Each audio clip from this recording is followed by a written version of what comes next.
Juste un petit mot sur d'où je parle. En fait, effectivement, je suis médecin dermato-vénérologue à la base et ancien chef de clinique en gériatrie. Mais en fait, ça fait presque 20 ans que je travaille au centre d'éthique clinique, qui est une structure un peu particulière, qui fonctionne un peu comme une équipe mobile d'aide à la décision médicale, difficile au plan éthique. Et donc, on est sollicité en gros au tout du temps sur des questions de fin de vie, de début de vie aussi, autour de l'assistance à la procréation médicalement assistée, les stratégies thérapeutiques, des histoires de refus de soins, ou tout ce qui tourne autour des droits des patients, en sachant que Véronique Fournier, qui est la fondatrice du centre, justement, avait fondé ce centre à l'issue de la loi 2002, la loi Kouchner, sur les droits des patients. La particularité de cet exercice, c'est de faire de l'éthique au chevet du patient et donc d'être directement sur le terrain dans des cas particuliers en donnant un avis consultatif qui est pluridisciplinaire. Et on travaille chez nous beaucoup plus avec des non-soignants que des médecins et des soignants, même s'il y en a évidemment, mais il y a beaucoup plus de philosophes, de juristes, de sociologues ou de citoyens, tous formés à l'éthique clinique, pour aider à une prise de décision dans un cas particulier. C'était quand même pour rappeler un peu le contexte, parce que probablement qu'on voit les choses chez nous un peu différentes et différemment d'ailleurs. L'autre chose, c'est qu'on a quand même une grosse activité concernant les personnes âgées, puisque en gros, chaque année, 40 à 50% des saisines que nous avons concernent des patients qui ont plus de 75 ans. Et on peut être sollicité, on est le centre d'éthique clinique de l'AP-HP, mais on est aussi sollicité en dehors de l'AP-HP, en Ile-de-France ou en province, et notamment beaucoup dans les EHPAD. Et 15% de nos consultations, de nos saisines, concernent des demandes concernant des patients en EHPAD, autour beaucoup de leur niveau de médicalisation, est-ce qu'on est dans l'observation déraisonnable ou pas, des conditions de fin de vie, donc plus globalement quelle est l'approche des soins palliatifs et quels problèmes ça peut éventuellement poser, et puis enfin une spécificité importante en EHPAD, même si elle se développe beaucoup dans les hôpitaux, c'est la place des proches et quelle est la juste place des proches dans une décision médicale. L'autre versant, donc ça c'est, si vous l'avez compris, notre travail de base, on va dire, qui sont l'accompagnement de ces décisions au cas par cas. Il se trouve que Véronique a mis en place assez rapidement une, une pratique de recherche en éthique clinique, parce que nous avons été rapidement sollicités au centre. Nous sommes toujours régulièrement sollicités par des équipes qui sont confrontées non pas dans un cas particulier à des dilemmes éthiques, mais de manière récurrente, toujours sur la même problématique. Et c'est ainsi que Véronique a rapidement mis en place ces protocoles de recherche en éthique clinique. Je vous renvoie à un article qui a été récemment publié sur la question, si vous voulez des détails concernant notre méthode. J'y reviendrai un peu dans la présentation de l'étude que je vous présente aujourd'hui.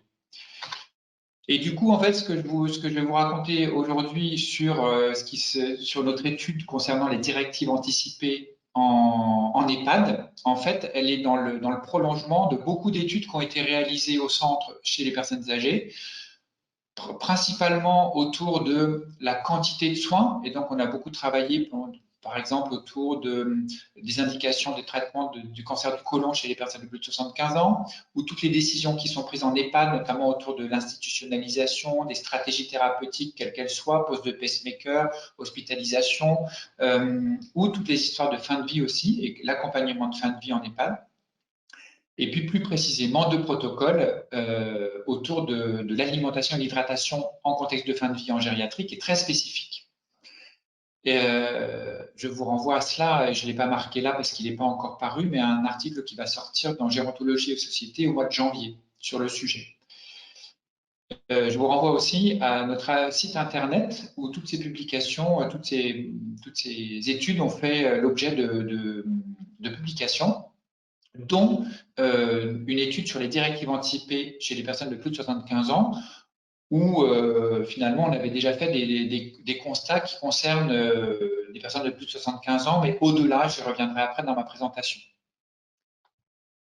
Alors, pourquoi avoir fait plus spécifiquement une étude autour des directives anticipées en EHPAD?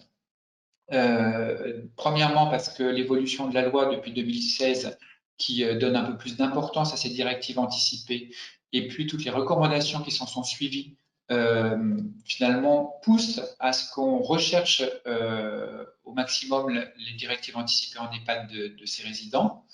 même si effectivement les recommandations insistent sur le fait qu'il ne faut pas forcer les gens à les écrire, mais il y a quand même une pression quelque part, en tout cas à l'époque, quand on avait imaginé, quand on a commencé le protocole de recherche, il y avait une certaine forme de pression pour pousser les institutions à chercher à récupérer des directives anticipées des résidents. Deuxièmement, on s'intéresse, comme je viens de vous le dire, à la question et on peut imaginer effectivement que les directives anticipées soient une bonne idée pour ces personnes qui sont âgées et qui sont à risque, de ne pas pouvoir exprimer leur propre volonté au moment où ils vont avoir des problèmes de santé ou en contexte de fin de vie, et deuxièmement, parce qu'ils sont plus atteints que les autres de maladies neurovasculaires qui peuvent faire que leur consentement ou leur choix libre et éclairé soit compromis. Deuxièmement, il se trouve que l'EHPAD est un lieu de décès et les personnes, quand ils y rentrent, la plupart du temps savent qu'ils vont y décéder dans les mois à venir, en moyenne les 18 mois à venir. Enfin, il nous paraissait intéressant, et notamment avec notre casquette, entre guillemets, droit des patients, c'est-à-dire que c'est vrai qu'au centre, on essaie de valoriser la voix des patients. On s'est rendu compte que dans la littérature internationale, il y avait assez peu de choses. Notamment en France, concernant la façon dont ces discussions autour des directives anticipées se passaient en EHPAD, voire même à partir d'une littérature internationale qu'elle se passait moyennement bien, notamment autour des conflits entre les équipes et des proches. Et puis que la plupart du temps, on ne demandait pas tellement l'avis aux personnes directement concernées, c'est-à-dire les résidents eux-mêmes, d'où l'idée d'aller s'intéresser sur le terrain à, comment ces discussions se font dans différents EHPAD, et deuxièmement, qu'en disent les résidents et leurs proches, éventuellement, s'ils sont concernés, qu'est-ce qu'ils en pensent, comment ils ressentent ces discussions. Pareil, mais je pense qu'après, je ne vais plus vous renvoyer à d'autres choses, mais je vous renvoie à cette publication qui vient de paraître. Sur tout ce que je vais vous dire, en fait, est écrit dans cet article, et en sachant que vous avez un libre accès jusqu'à quelques jours, là, jusqu'au 10 janvier, pour le récupérer librement. Sinon, vous pourrez nous le demander ensuite au centre d'éthique clinique.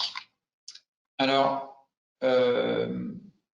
l'étude en elle-même, l'idée c'était d'inclure des résidents institutionnalisés en EHPAD et pour qui en fait une discussion autour des directives anticipées était proposée ou organisée. Nous avons travaillé dans 4 sites différents que je vous décrirai après. Et la façon dont on a procédé, c'était qu'on s'est déplacé toujours à deux, parce que chez nous, au centre d'éthique clinique, on fait toujours tout à deux, médecins et non-médecins. Ce non-médecin pouvant être, en l'occurrence, soignant, juriste, philosophe, citoyen dans la circonstance. Et nous avons premièrement à participer à ce qu'on a appelé une réunion initiale, c'est-à-dire le moment où se discutait entre un professionnel et le résident et ou ses proches les directives anticipées ou le concept de directive anticipée. Donc on observait, on participait assez peu, sauf si nous étions sollicités par les personnes elles-mêmes. Puis dans la foulée de cette réunion, on demandait aux professionnels qui avaient dirigé cette réunion, cette discussion, de connaître son ressenti. Et puis enfin, quelques semaines après, on retournait voir le résident, éventuellement ses proches, s'ils avaient participé à la réunion, pour savoir comment ils avaient vécu la chose. Tout ce que je vais vous raconter est une analyse qualitative et vous allez vite rapidement comprendre à quoi ça ressemble. Donc, nous avons travaillé dans 4 EHPAD différents. Un EHPAD privé à but non lucratif à Paris, un service hospitalier de la PHP en long séjour gériatrique, un autre EHPAD public en banlieue et un EHPAD privé en banlieue. En fait, je ne les décris pas plus que ça parce que dans l'analyse, il n'y a pas tellement de différence de résultat du fait de l'institution en elle-même, même si vous verrez que en fait, c'est plutôt le recrutement et la population de ces EHPAD qui fait la différence. Nous avons inclus 47 situations et le plus important, c'est que nous avons vu des résidents et ou leurs proches dans 41 situations. Donc, c'est surtout ce matériel que je vais vous raconter aujourd'hui. Alors, premièrement, je vais reprendre EHPAD par EHPAD sur comment ça se passe et ce que les uns et les autres en disent. À chaque fois, je vous mets en haut le pourcentage de directives anticipées et le pourcentage de personnes de confiance désignées. Et vous verrez que c'est assez variable dans chaque établissement, mais c'est assez logique par rapport à la façon dont ils s'y prennent. La première EHPAD, qui est un EHPAD privé à but lucratif, donc à Paris, non lucratif, pardon, ils ont une population assez classique. Ils ont une population assez classique d'EHPAD, avec une population de moyenne d'âge de 88 ans, très dépendante et hétéronome. Et en fait, c'est le cas pour les 3 premiers EHPAD que je vais vous présenter, avec une population comparable. Attendez, je ferme parce qu'en fait, je ne vois pas bien mon diaporama partout. Donc, j'essaye de fermer des choses, mais c'est pas grave. Je vais me débrouiller comme ça. En fait, là, c'est la directrice de l'EHPAD qui systématiquement reçoit, dans les quelques semaines après l'arrivée du résident, le reçoit en rendez-vous, accompagné de ses proches, et qui discute globalement de la loi, de la possibilité de rédiger des directives anticipées, de l'importance de l'EHPAD de respecter les volontés des personnes, et notamment de respecter leurs valeurs religieuses, par exemple, ou le fait que la mort concerne aussi la famille.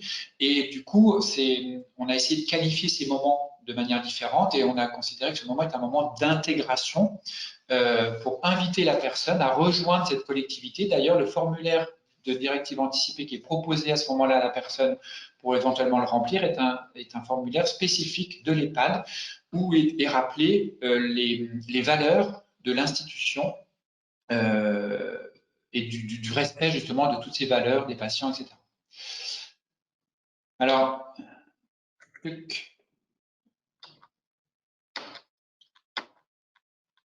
là, ça n'apparaît pas, mais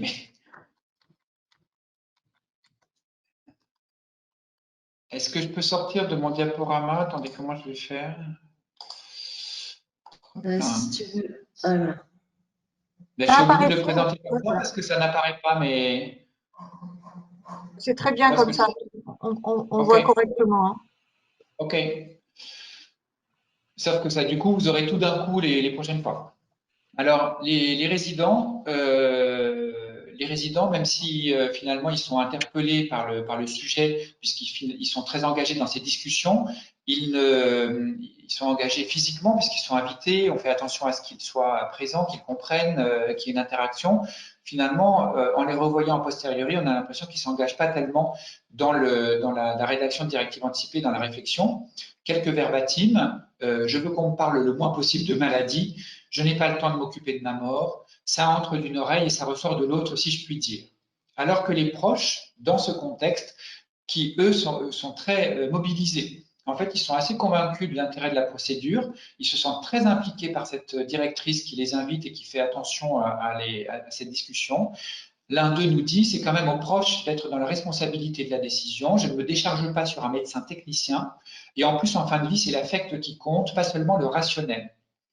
Et ils ont même, c'est vraiment le lieu où ils ont le plus participé pour nous donner des idées, parce que c'est ça aussi l'objectif de la recherche, c'était d'être dans une recherche-action, comme on dit, et que les gens améliorent eux-mêmes leur façon de faire au fur et à mesure. Alors, des exemples, une dame qui me dit, je n'ai rien contre, mais en cas de trouble cognitif, j'ai envie de dire non, ça me gêne, c'est presque immoral, car une fois sur deux, elle a oublié la réponse précédente. Donc, en gros, c'est difficile de parler avec une résidente qui ne va pas être capable d'avoir un suivi de cette discussion, c'est presque immoral, comme elle dit. À l'inverse, une autre qui dit, la présence d'une psychologue, ou en tout cas d'un tiers, est utile, car cela touche à l'humain, à la philosophie de chacun. Dans l'idée que ça ne soit pas fait justement que par un médecin ou par une seule personne, etc. Le deuxième service était un long séjour gériatrique, comme je l'ai dit, à la PHP. La population est à peu près la même, mais par contre, ça se passe totalement différemment. C'est un médecin, c'est le médecin référent. Il y a plusieurs médecins référents différents dans le service. C'est le médecin référent à chaque fois qui invite non pas le résident, mais le proche du résident à discuter de la situation du résident. Donc, le résident n'est pas concerné initialement à la discussion. Et donc, c'est un moment d'information et d'information médicale. C'est-à-dire qu'on ne parle pas nécessairement à chaque fois de directives anticipées et on n'insiste pas forcément sur l'existence d'une loi à ce sujet. Et c'est plutôt en fait nous semble-t-il, un moyen pour les médecins de se mettre d'accord de manière anticipée avec les proches sur la quantité de soins à apporter à ces personnes, en sachant que ces médecins ne veulent pas faire d'obstination déraisonnable et que c'est leur but, en fait, dans ce cas-là.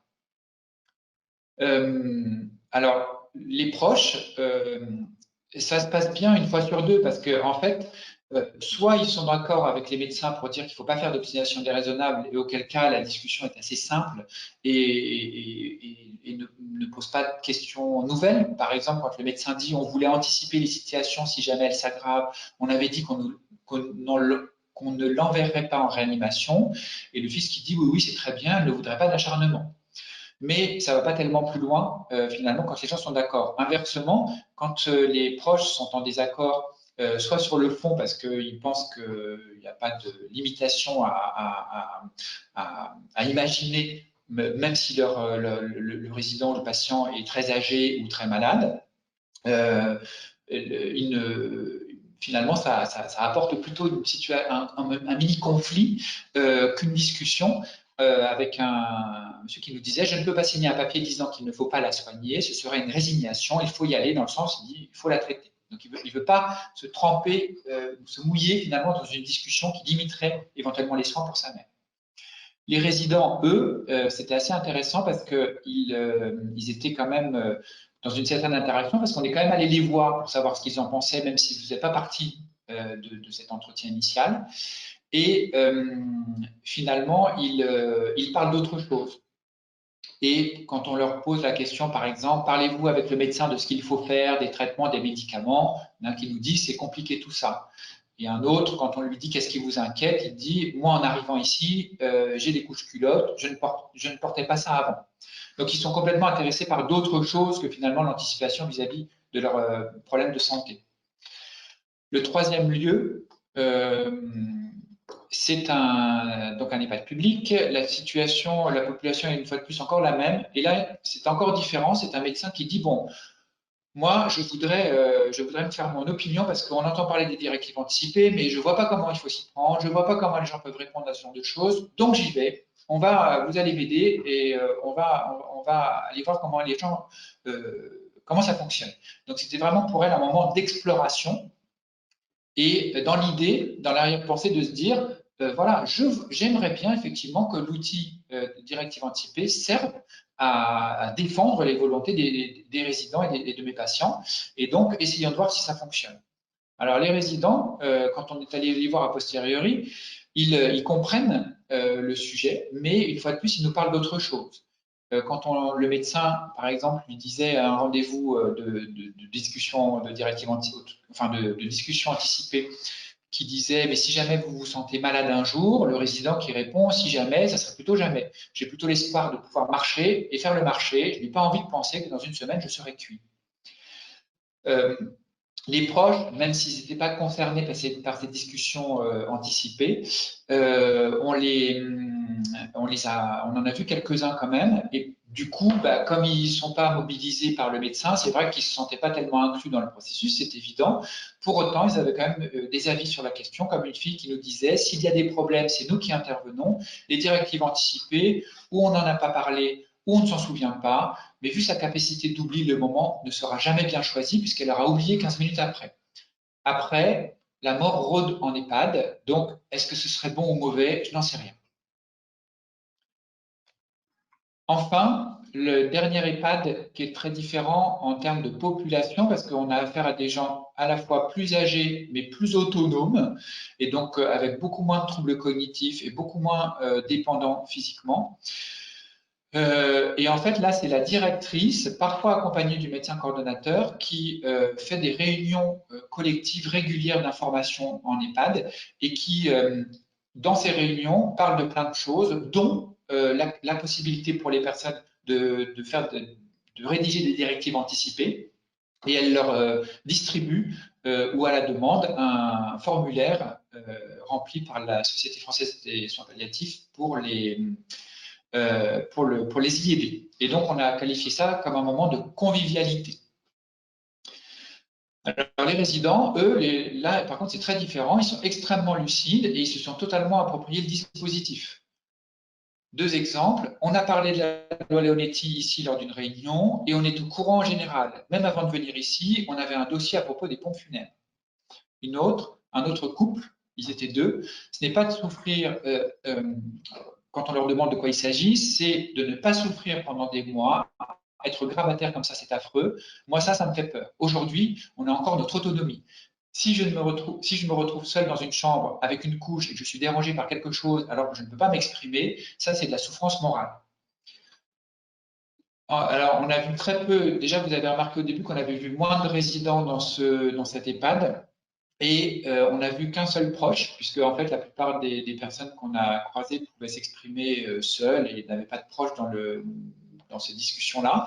Par contre, on a vu une proche pour une patiente qui était totalement grabataire, qui ne pouvait plus s'exprimer, et qui disait: je continue à défendre l'esprit de ces directives anticipées auprès du médecin. J'ai bien spécifié qu'on s'opposait à l'hospitalisation, on calme la douleur ici.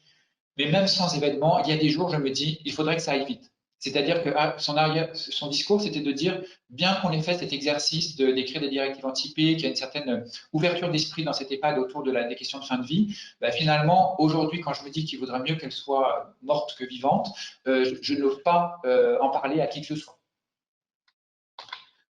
Alors, il me reste combien de temps? Une dizaine de minutes. Bon, ça va. En gros, si je synthétise les résultats, on a l'impression que les résidents s'approprient rarement le sujet des directives anticipées, que les proches qu'on a croisés au contraire sont assez réactifs, qu'ils perçoivent que le sujet est important et ils s'y intéressent. En revanche, je vais y revenir juste après, il nous semble qu'il y a deux sujets différents, un qui concerne l'obstination déraisonnable, un qui concerne les conditions de la fin de vie, et qu'ils sont en permanence mélangés. Et qu'enfin, il faut un engagement fort pour que ça fonctionne, cette discussion anticipée, puisque pour information, je ne me souviens plus du chiffre exact, mais je crois qu'on avait sollicité une bonne vingtaine d'EHPAD que nous connaissons pour faire cette étude, et que tout le monde était intéressé, mais que très peu avaient mis en place, il n'y en avait que 7 qui avaient mis en place des procédés autour de cette directive anticipée. Et à chaque fois, parce que quelqu'un se mobilisait d'une manière extraordinaire pour que ça fonctionne.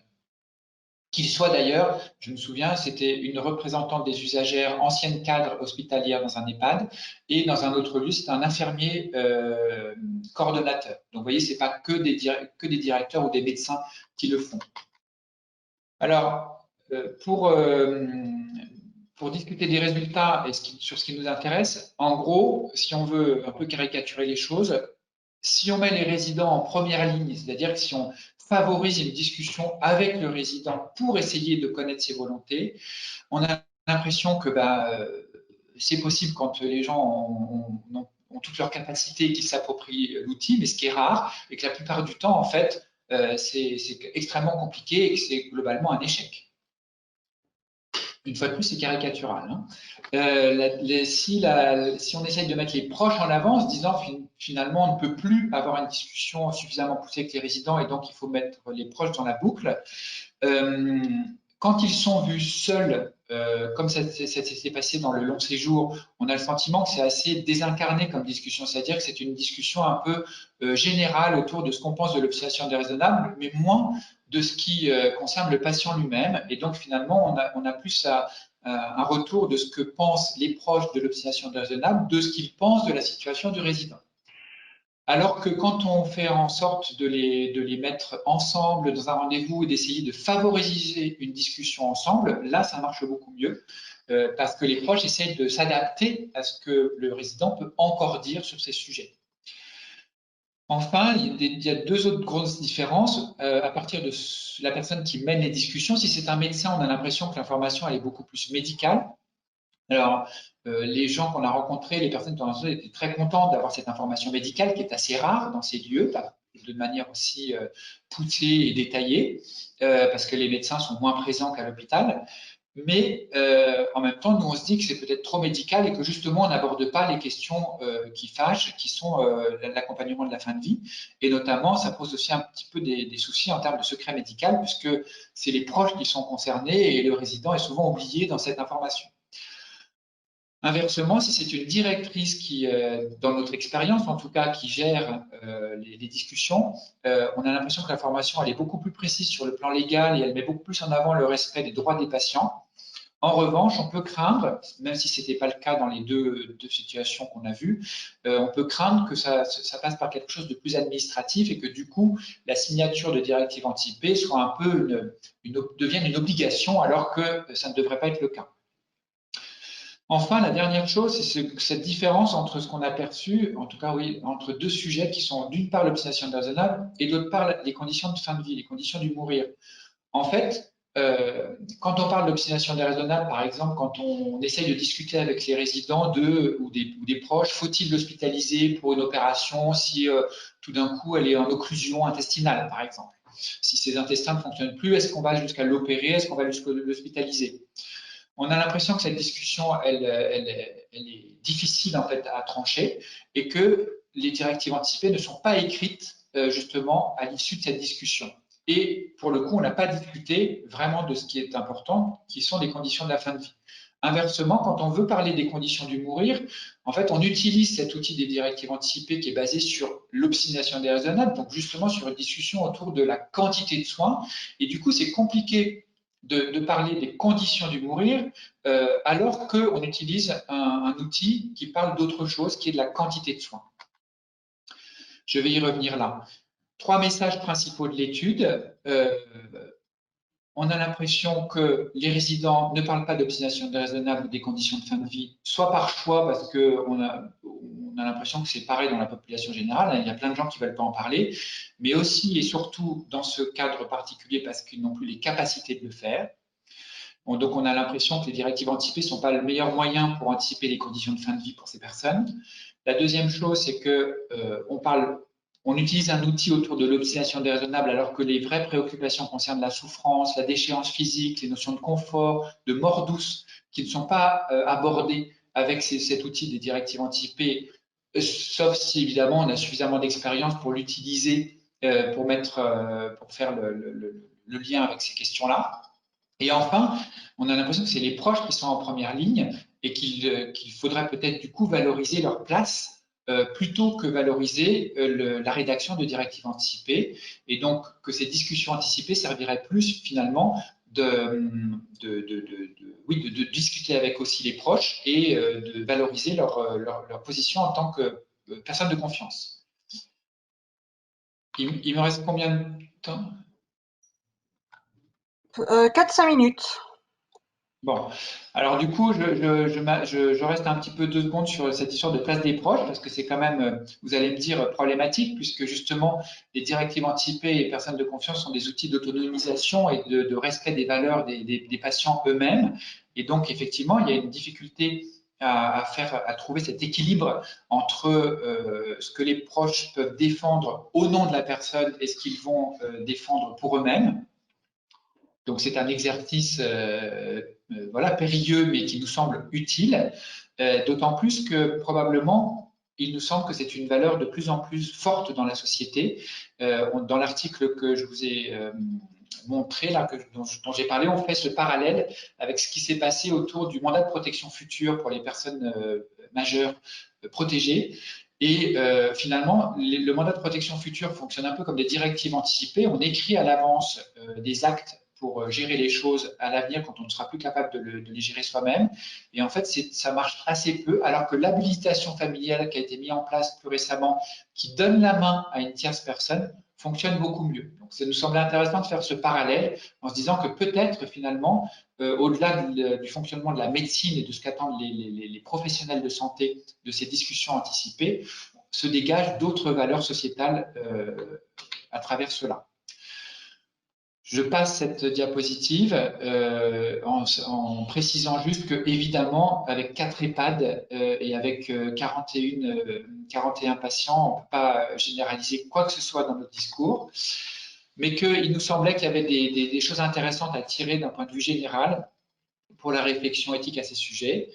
Premièrement, il nous semble que le chemin, c'est plutôt des discussions autour des directives anticipées, autour d'une anticipation plutôt que des directives anticipées. Donc, il faudrait vraiment, beaucoup de gens finalement ne font pas l'exercice jusqu'au bout de se dire, des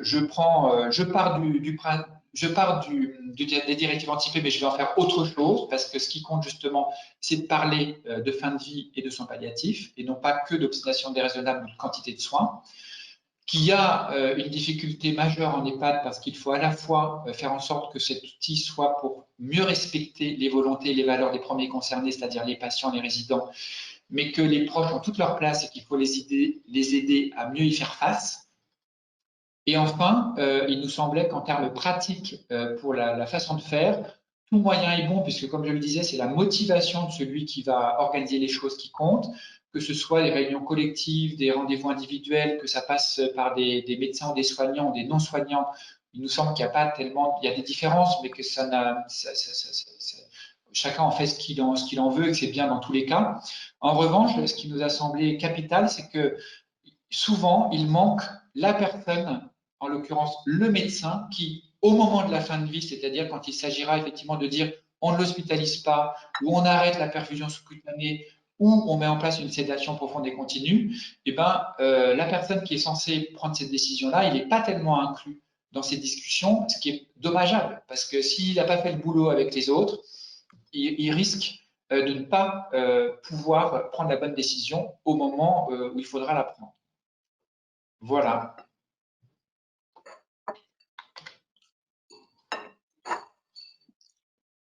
Merci beaucoup pour cette très riche présentation. On va voir donc, on va laisser l'audience éventuellement poser quelques questions. J'en vois quelques-unes. Je vais peut-être, en attendant que Élodie surveille les questions posées, commencer moi-même par vous en adresser quelques-unes, si ça ne vous embête pas. Euh, je voulais savoir si vous aviez eu un regard sur ce qui se passait dans d'autres pays. On a eu des discussions avec des collègues belges qui nous disaient qu'effectivement, il y avait beaucoup d'enjeux autour de ces directives dans les établissements d'hébergement des personnes dépendantes en Belgique, avec des enjeux notamment très forts autour de soins dans l'EHPAD ou hospitalisation. Donc, c'était une première question. Et une deuxième, J'ai pas compris. Pardon, mais ça a coupé. J'ai pas compris la sur, comparaison. sur le fait que dans les discussions sur les directives anticipées de fin de vie, il y avait l'idée de rester dans l'EHPAD ou d'être hospitalisé pour des soins, et donc ce changement de lieu était quelque chose qui était dans les discussions et qui était un enjeu assez important. Donc, vous l'avez évoqué là dans la toute dernière partie de votre présentation, mais je trouvais assez intéressant cette idée de savoir si certains demandaient à rester avec des soins peut-être moins complets, mais de rester dans leur environnement familier quotidien avec une équipe soignante familière. Et ma deuxième question était sur les différents publics que vous décriviez dans les EHPAD. Est-ce qu'il existe des recherches, des résultats sur le fait que l'appropriation en fait des directives anticipées dépend de certaines caractéristiques comme l'âge, l'état de santé bien sûr, ou encore je sais pas la catégorie socio-professionnelle ou d'autres caractéristiques sociales. Est-ce qu'on voit des facteurs en fait qui modifient l'appropriation de ces directives? Non, alors, sur le fait de rester en EHPAD ou pas, d'être hospitalisé, effectivement, c'est typiquement le genre de choses qu'il faudrait anticiper. Et j'ai l'impression que justement, l'outil des directives anticipées c'est pas une évidence en fait pour les gens qui parlent de cet outil d'en arriver à ces discussions-là. Et c'est bien le problème. En revanche, dans notre expérience, on a vu que les différentes équipes en fait avaient une vision globale de cette question-là. Par exemple, le long séjour gériatrique, il dit nous, on n'hospitalise pas parce que de toute façon, c'est des gens qui sont trop malades, qu'on ne va pas envoyer ailleurs à l'hôpital. Et donc, ils partent de cet a priori pour essayer de le faire accepter en fait aux proches qu'ils rencontrent, sans en discuter avec les résidents d'ailleurs. Alors que la première EHPAD, par exemple, le premier EHPAD, on sentait qu'il y avait une culture des soins palliatifs beaucoup plus poussée et que l'équipe prenait à cœur de garder les résidents jusqu'au bout. Et donc finalement, en fait, on a l'impression à ce stade, et dans les expériences qu'on a eues nous, hein, que finalement c'est plus un a priori des professionnels et des équipes des EHPAD qui font qu'il y a une certaine façon de s'y prendre en termes d'accompagnement de fin de vie, plutôt que de partir d'un choix individuel à partir d'une anticipation, à partir de ces discussions au cas par cas. Voilà, sur le reste, non, on n'a pas eu. Je sais que le Centre national des soins palliatifs et de la fin de vie a fait un gros travail aussi sur les directives anticipées et autour de justement l'intérêt des discussions anticipées plutôt que des directives anticipées elles-mêmes. Et donc, avec toute une expérience internationale sur les advanced care planning, donc qui se développe de plus en plus. Et c'est évidemment ce qu'on a discuté avec les équipes qu'on avait en face de nous pour les pousser à aller dans ce sens-là plutôt que de rester sur quelque chose de très concret et limité qui sont les directives anticipées à la française. Après, les autres facteurs, je ne peux pas vous répondre, j'ai pas de souvenir comme ça de facteurs sociaux, culturels qui ferait que, en tout cas pas en France. Merci. Je vais laisser la parole à Elodie pour synthétiser des questions du chat. J'étais en train de regarder effectivement les questions qui étaient posées dans le chat. Alors, il en arrive pas mal d'avance. Désolée si je ne pose pas les questions de tout le monde. Alors, Nicolas, je vais t'en poser 3 d'un coup, qui, à mon avis, rebondissent sur des points que tu as abordés en conclusion, qui sont un petit peu autour de la même idée. Alors, Frédéric Ballard nous demande si le manque d'appropriation des directives anticipées par les résidents n'est-il pas lié à un discours euphémisant de la part des EHPAD qui n'osent pas aborder le sujet de la fin de vie, mais aussi que plus de 60% des entrées en EHPAD soient des non-choix, ce qui ne facilite donc pas la capacité de la personne à faire valoir son avis. Il y a 2 autres questions qui vont un petit peu dans ce sens-là. Caroline Cuny qui demande, est-ce qu'une difficulté aussi ne vient pas du fait qu'on a du mal à parler de sa fin de vie ou de celle d'un autre de façon plus culturelle et générale dans notre société? Et une troisième, à nouveau de Frédéric Ballard, ne sous-estime-t-on pas la difficulté à rédiger des directives anticipées? On peut faire l'hypothèse qu'une majorité de personnes ne souhaitent pas subir d'obstination déraisonnable, mais cela est-il suffisamment précis en fonction des différents types de fin de vie? Donc, je pense que ça recoupe pas mal le point que tu évoquais dans ta discussion, dans ta conclusion, ce rapport entre le contenu des directives anticipées autour de l'obstination déraisonnable et puis le fait de l'utiliser peut-être pour autre chose, de parler de la fin de vie. Et quand on a du mal à parler de la fin de vie, eh ben on se rapatrie sur des discussions. Alors effectivement, ça, j'ai pas insisté sur ces sujets parce que ça renvoie à des questions plus générales concernant la directive anticipée. Ça concerne pas que des résidents en EHPAD.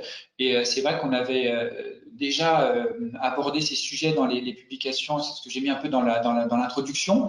Et c'est vrai que notre premier travail en EHPAD il y a quelques années autour de la décision médicale montrait beaucoup l'abandon du respect de l'autonomie des personnes dans ces lieux, du fait effectivement qu'ils ne choisissent pas d'y aller la plupart du temps, et qu'on avait alerté à l'époque sur l'idée qu'il y avait un passage, une fois que les personnes n'étaient plus étaient institutionnalisées sans leur consentement, et bien finalement, le risque était qu'on ne respecte plus leur autonomie sur rien d'autre. Et donc, évidemment, le contexte d'EHPAD joue beaucoup dans ce contexte, avec des patients qui eux-mêmes peuvent se comporter différemment de ce fait-là. Donc ça, c'est vrai, mais on avait alerté là-dessus il y a quelques années. La deuxième chose, au-delà de ces personnes aussi en EHPAD, on sait très bien qu'il est extrêmement difficile pour les gens d'anticiper leur fin de vie, soit parce que c'est compliqué d'en parler, mais aussi effectivement de rédiger précisément les choses autour de je veux ceci, je ne veux pas cela, parce que c'est centré autour de la technique médicale. Et en l'occurrence, le deuxième article dont je faisais référence dans l'introduction met en avant ces paradoxes, avec l'idée sous-jacente de se dire, en fait, les directives anticipées, c'est un très bon outil pour les médecins et les professionnels de santé, et c'est pour ça d'ailleurs qu'ils le réclament de plus en plus, parce que ça les arrange bien d'avoir un papier où il est écrit quelque part, je n'ai pas besoin de l'hospitaliser ou je n'ai pas besoin de faire cela, alors que les personnes elles-mêmes, qu'elles soient en EHPAD ou pas, qu'elles soient dépendantes ou pas, qu'elles aient des troubles cognitifs ou pas, n'ont pas envie finalement d'aller sur ce terrain. C'est pas ça leur problème. Leur problème, c'est de vivre comme elles le voudraient jusqu'au bout. Or, c'est bien le problème, c'est que cet outil de directive anticipée, il n'est pas suffisant pour aborder ces sujets-là. Et donc, il faut comme une énorme expérience et beaucoup de capacités personnelles ou institutionnelles et de liberté pour arriver à discuter de ça et à comprendre si à partir d'un discours potentiellement flou, on devra ou non hospitaliser la personne, on devra ou non effectivement mettre des soins palliatifs plus rapidement ou moins rapidement, et c'est toute la difficulté. Est-ce que j'ai répondu à la question? Oui. Alors dans les autres questions qu'on a dans le chat, j'en ai deux qui concernent la personne qui va présenter les directives anticipées ou initier la discussion autour des directives anticipées. Alors je te lis les deux ensemble. Une première question qui est: pensez-vous que l'infirmière peut participer au recueil des directives anticipées? Donc c'est des infirmières, des infirmiers. Et puis une deuxième, qui est un petit peu plus longue, mais je la lis tout de même en entier. En Belgique, la Fondation Roy-Baudouin a impulsé de nombreux travaux au sujet des projets de soins personnalisés et anticipés, qui s'inscrivent davantage dans l'esprit de l'Advanced Care Planning, axé sur des discussions tôt possibles des souhaits en matière de fin de vie. Les études ont montré que commencer ces discussions à l'entrée en institution était fort tardif et souvent mal perçu. L'idée est d'inciter les médecins généralistes et les proches à aborder ces questions le plus tôt possible. Donc, du coup, deux questions sur le rôle des infirmiers et de l'infirmière, j'imagine là, au sein de l'EHPAD. Et deuxième question sur en amont, est-ce que les médecins généralistes peuvent aussi préparer ces discussions-là avant l'entrée en institution? Oui, alors infirmier évidemment, hein, comme je disais, vraiment, je pense que n'importe qui comme professionnel de santé peut le faire. On a failli faire l'étude dans un EHPAD où c'est un infirmier coordonnateur qui coordonnait tout cela. Et puis les gens eux-mêmes, vous voyez, il y avait un verbatim qui disait, moi je préférerais le faire avec une psychologue. Bon, voilà. Donc, à mon avis, vraiment tout est envisageable et je pense que c'est plutôt le tact personnel qui fera que ça fonctionne ou pas. Et les généralistes, en fait, effectivement, on a pour l'anecdote, on en parlait avec les professionnels des EHPAD et on nous a donné l'exemple d'un médecin généraliste qui, sur son bureau, mettait des post-it sur toutes les questions que les gens pouvaient poser sur plein de choses différentes, parce qu'en fait, les généralistes, ils sont obligés de s'occuper de plein de choses maintenant. La fin de vie, la contraception, enfin plein de choses pour plein de sujets différents en fonction du patient qui est en face d'eux. Et du coup, il avait mis des post-it pour proposer aux gens en disant, bah, si vous voulez parler de directive anticipée, si vous voulez, on peut le faire. Donc voilà, tout est imaginable en fait. Et c'est vrai que le résultat de l'étude, c'est de dire, bah oui, il faut oser et il faut oser aller jusqu'au bout de la discussion. Et l'autre exemple dans l'autre étude qui était ce médecin de l'EHPAD public qui a dit, bon allez, moi j'y vais, je veux défendre les volontés de mes patients jusqu'au bout, et donc je vais aller leur poser la question, et qui n'y arrivait pas parce qu'en fait elle avait une discussion très médicale avec eux en disant, ben, alors vous avez tel problème de santé, donc moi comment je m'y prends? Une fois de plus, tant qu'il n'y aura pas de changement de paradigme, tant qu'il n'y aura pas de changement dans l'idée de je ne vais pas récupérer une information médicale que de toute façon je n'aurai pas et qui ne sera jamais concluante, si j'y vais plutôt dans l'idée de savoir ce qu'attend la personne de la fin de sa vie et de la fin de vie, c'est peut-être comme ça que j'aurai des billes. Mais une fois de plus, c'est pour ça que l'outil n'est pas le plus adapté, quoi. Et les médecins, pour le coup, on est assez nuls pour sortir de notre blouse blanche, quoi.